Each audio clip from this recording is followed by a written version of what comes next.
যারা চাঁদাবাজি করো, মস্তানি করো, আমি বুঝি না তারা কি জাতের লোক, গায়ের রক্তটা কিসের, মানুষের রক্ত না পশুর রক্ত? চাঁদাবাজি করতে যাও কি জন্যে?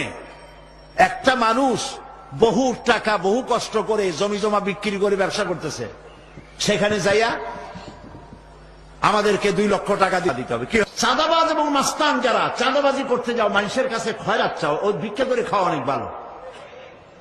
মসজিদের সামনে একখান থাল নিয়ে বসে থাকো, যা আল্লাহর রাস্তায় খয়রাত দাও।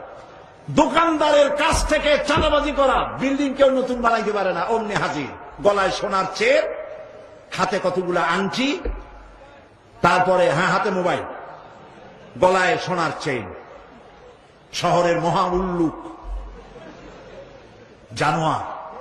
বলতেছে এখানে ইট ফেলাইতে পারবে না, রড দিতে পারবে না আমাদেরকে চান্দানা দিয়া। এটা কি মানুষ? বলেন মানুষ? এরা মানুষের সন্তান?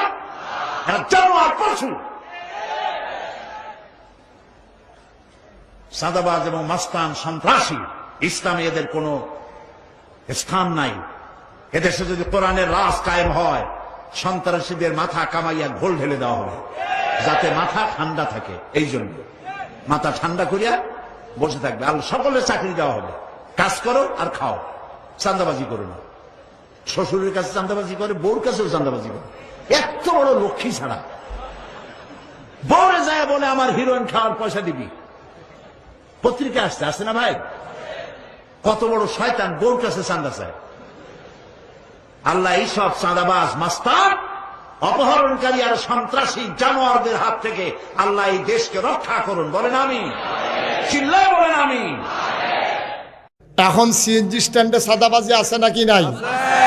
বাস স্ট্যান্ডে সাদাবাজি আছে নাকি নাই? তাহলে এই কাম কইরা 15 বছর পরে সবাই চাইছিল পদত্যাগ, আর আল্লাহ কয় দেশ ত্যাগ। এত বড় সর্বনাশের পরে 15 বছর সকল মেকানিজম করার পরেও ক্ষমতায় থাকা গেল না। এইটা থেকে 15 বছর পরেও আমরা যদি শিক্ষা নিতাম না পারি, তো আমরাও তো উলাইকা আলাম আমরাও তো জানোয়ারের চাইতে নিকৃষ্ট। ঠিক কি? টুপি থাকলে মুসলমান হয়, দাড়ি রাখলে মুসলমান হয়, আর কি আপনার পাঞ্জাবি গাও দিলে মুসলমান হয়। পাঞ্জাবি বুঝি লম্বা হইলে মুসলমান লম্বা হয়। আরে পাঞ্জাবি তো লম্বা 2 গজ কাপড় বাড়াই দিলে এসারে, টুপি তো 10 টাকা দিয়ে কিনলে এসারে, আর না কামাইলে তো দাড়ি হয়। ঠিক কিনা ক?